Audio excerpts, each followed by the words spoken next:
Hello everyone, Phoenix Knight here. Welcome to the channel, and welcome back to the winter campaign for Arkham Horror, the card game.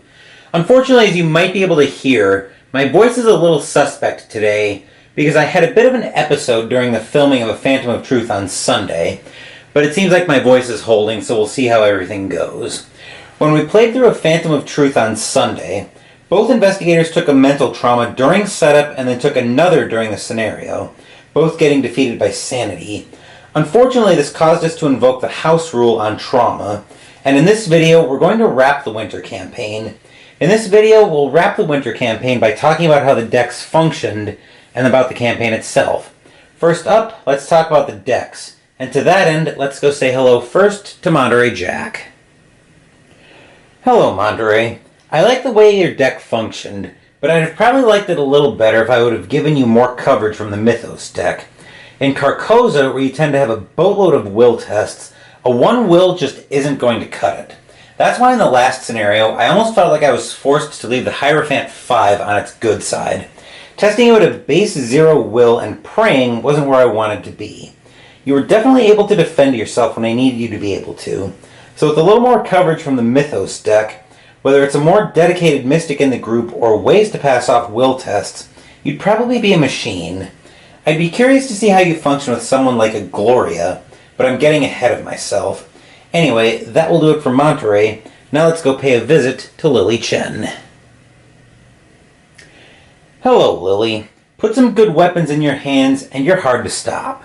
Being in the Edge of the Earth group of investigators who start as one class and turn into another makes it so you really have to plan your upgrades, but I was on the path I had in mind for Lily, largely more of where I was going, though I did start to see a problem towards the end of the campaign with her disciplines. For the one discipline I used, being able to flip it back to its unbroken side after we used it was extremely difficult. Short of having a cancel card for a test in the Mythos phase, flipping it back was next to impossible, so you really need to pick your moment to use it. Otherwise, I had a blast playing Lily, and I would definitely pull her out again. Anyway, that will do it for the investigators. Now let's move back up top, where I'll talk about the campaign, and we'll wrap this video up. Now let's talk a little bit about the Path to Carcosa campaign. In Arkham Horror, the card game, this is my second favorite campaign, second only to Dream Eaters. It's such a flavorful, unique campaign, letting you step into the story of the King in Yellow.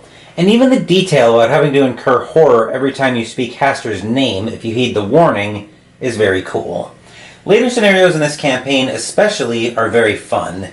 In fact, one of my favorite memories in this game comes from the first time I ran this campaign with one of my best friends in the last scenario, but I can't get into that story without dipping into spoilers. Anyway, with that officially wraps up the winter campaign. Sunday, if my voice holds, hopefully it gets a little better than this. I'm still planning to play Anne's End. Once again, I'll have light spoilers for Anne's End Legacy. If I don't think it'll hold, I'll have another smaller game lined up. I'm thinking it'll be Star Realms at this point, but I won't know which game will go up until I start filming. Thank you for watching the video. Please give the video a thumbs up and subscribe to the channel. Be sure to turn on notifications so you get my content. Be well, stay safe, take care of yourselves and your loved ones, and I'll be back with more videos in the future. Until then, take care everyone.